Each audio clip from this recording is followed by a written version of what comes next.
you're not special. That one person that you're waiting so hard to text you back is not going to text you back because they don't care about you. That one friend that never tries to make plans with you and hang out with you doesn't care. That one person in your family that you try so hard to gain approval from does not care about you. And that may seem like a very hard idea to grasp at first, but the more you think about it, you might just realize how freeing that epiphany may be. One of the biggest things that us humans, we want is to be loved, to be wanted, to be valued and considered important to the people that we love and care about. And when you want that so badly, it's so easy for you to put yourself in a very desperate position to gain that approval, to gain that attention. And, it can really put your head in a swivel over time. I think the issue is that we put people on a pedestal.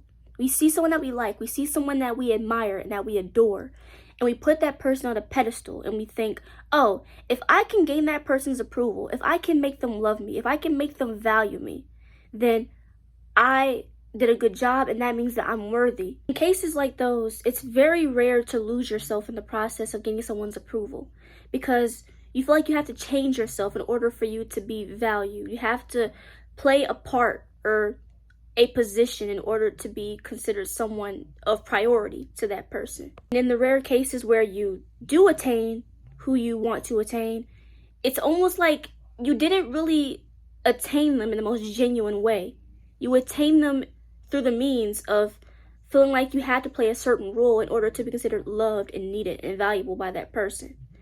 And that's when the swivel part comes in. Like you're putting yourself in a lot of mental distress and disorder just because you want to please people, just because you want to be seen as someone of priority to people. And that's definitely one of the things I struggle with personally. One of the biggest things I struggle with is people pleasing. I care a lot about what others think of me, and one of the biggest things I value is being seen as well liked, being approved of.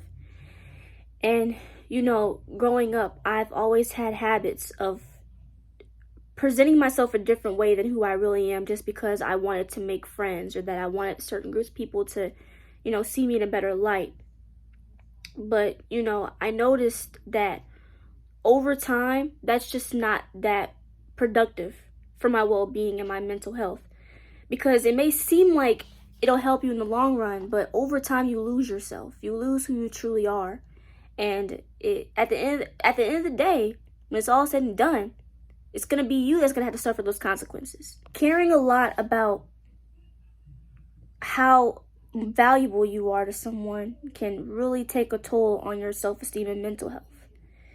It can lead to depression, low self-esteem, anxiety, all that stuff, And the patterns just keep patterning, it's not going to get better, okay? And one of the biggest things that I had to realize is that no matter how hard you try to prove yourself to someone that you deserve to be a part of their lives or that you're valuable enough to be a priority, at the end of the day, you cannot control your position in someone's life. And that's when the topic of stoicism come in. So my mother is a really huge stoic. Like she is heavily into stoicism. She watches videos on it all day and she got me into it. And as a very chalant person, as somebody who cares a lot about things, stoicism is a very interesting topic for me. And I thought that it was a very useful ideology to delve into. I haven't really done that much research on it, but stoicism is basically the idea of controlling what you can and accepting what you can't. I feel like we exhaust ourselves so much over how others see us that we end up forgetting that we can't even control that. The only thing that we can control is our lives, who we prioritize, who we value. It doesn't matter what some other person thinks and what they got going on, because truth be told, you can't control that. That's their lives.